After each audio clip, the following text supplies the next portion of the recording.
বেশ কিছু মাস আগে আমাদের গল্পটা শুরু হয়েছিল এখান থেকে। একদিকে ছিল এক বন্দিনী, আর একদিকে ছিল বাঁধন ছেঁড়া এক পাখি।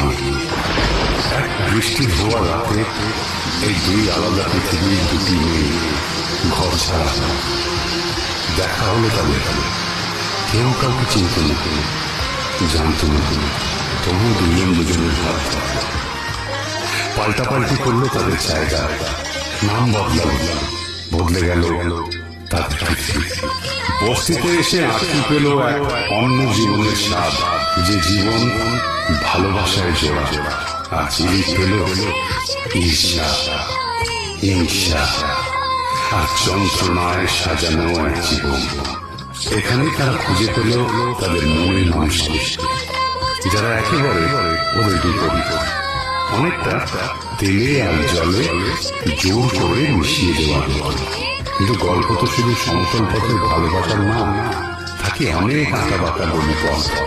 সেই পথ ধরেই আঁকি আর ঝিলি খুঁজে পেল তাদের আসল পরিচয়, খুঁজে পেল তাদের বাবা মা।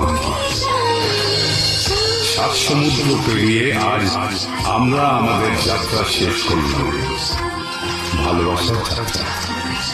আজ কেন এতগুলো কথা বললাম জানেন? এই দুটো শিশুর জন্য।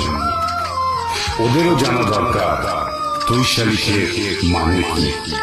দুই শালিকের মানে ভালোবাসা, দুই শালিক মানে আবেগ, দুই শালিক মানে এক নতুন উড়ান। বিদায় মানে শেষ নয়, নতুন পথ চলার শুরু। আমরা দুই শালিকের ভালোবাসার গল্পের প্রথম লাইনটাই লিখেছিলাম। আপনারা ভালোবাসা নিয়ে পুরো গল্পটা বেড়েছে, তাই দুই শালিকের গল্প শেষ হয়ে হলো না শেষ। দুই শালিক পুরাণ দিয়ে রেখে গেল ভালোবাসার শেষ।